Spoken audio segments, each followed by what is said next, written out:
So most people have heard this comparison that you can't see the wind, but you know the wind exists based on the side effects of what the wind does. Like you see the leaves moving, you see tree branches bending and trees swaying. And so you see birds flying and you see the lift that planes get. And so we know wind exists even though we can't see it. And most people have heard that comparison with regards to faith and prayer and spirituality. And I'm a praying girl, as you know, and I heard something a little bit different the other day, and I'm going to share that with you today. So welcome to Whole Wellness. Thank you so much for tuning in. My name is Ann. So if you're just joining me, I cover everything on this channel that has to do with personal wellness, and that includes physical, that includes mental, that includes spiritual, and that includes emotional wellness, improvement on relationships, healthy living. I've had this YouTube channel for over a year now, and I've covered a myriad of topics, not the least of which has been narcissistic abuse recovery and all kinds of things having to do with toxic relationships and toxic people. But today we're talking about something a little bit different. It simply is a quote that I heard on a podcast a couple of days ago that I thought I would share with you because it's just something to think about.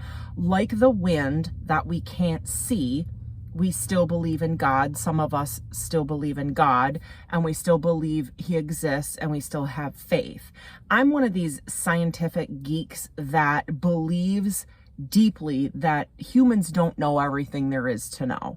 And I deeply believe that there is a lot more to life and other dimensions and other worlds that exist. And I believe in ghosts or angels or whatever you want to call them. I'm one of those people that believes that we don't know everything. And my belief in that, and the reason I believe that way, is because every single day across the world in every walk of life, new information is learned.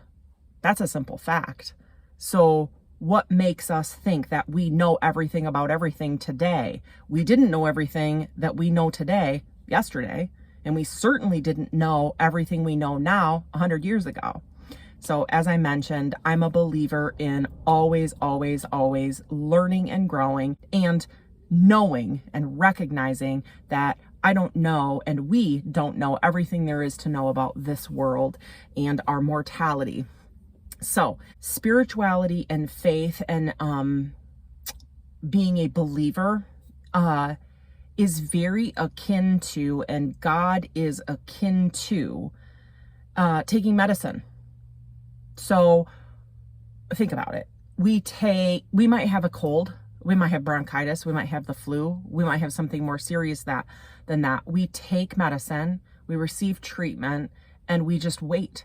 We hope, and we have reason to believe, based on evidence, scientific evidence, that our symptoms will be relieved. If not, we will be healed. At the very least, our symptoms will be relieved. At the worst case scenario, the medicine may not work. That's a very low likelihood.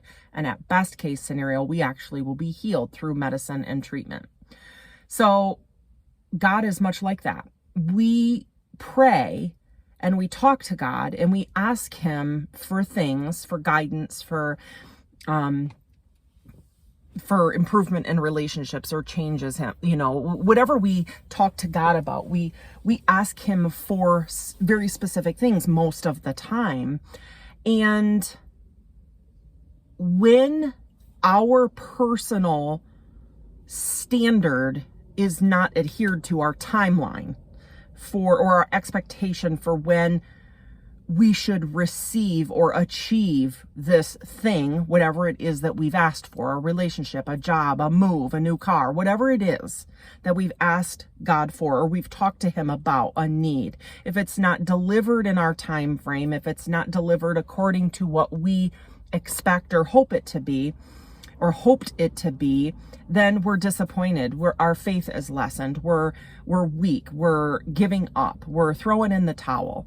And that makes no sense. I mean, who are we to decide when we deserve or earn, or whether we should even get what we're praying for. And what's so funny is, like medicine, why don't we just pray, adhere to our prayer, and be spiritual and have faith and just trust and wait on God's timing, like when he's removing people from our lives. Let's use the example of our past toxic relationships.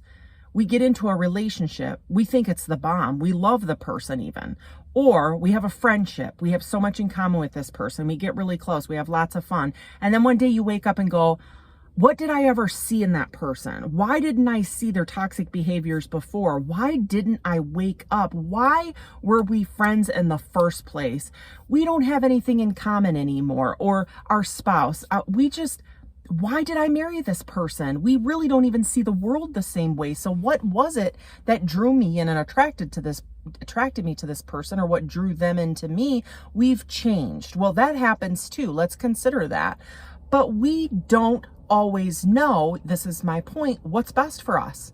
We learn as we go, which is why I think prayer is so important. That's why I think self-reflection and quiet time and downtime and having trusted, reliable, long-term, healthy, wise relationships and people in our lives, not this grand big circle, but a few select people that have your best interest at heart, are so vital to this healthy outlook on life and healthy relationships in the future. It's all I'm putting out there for you to consider today is just that thought of, if we take medicine with the faith that the medicine will eventually work, if not heal us, then why can't we do the same for God? Why can't we show him the same reverence?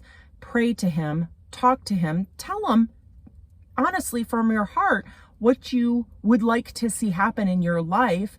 Ask him what it is about yourself that you may need to change, and then wait.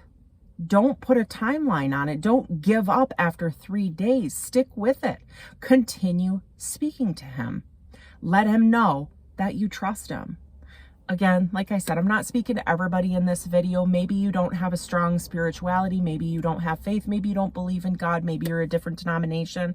But you know what? I do think to a certain extent the concept is the same. So I appreciate you guys tuning in today to Whole Wellness with Ann, and hopefully this video has been helpful for you. Share it till your heart's content.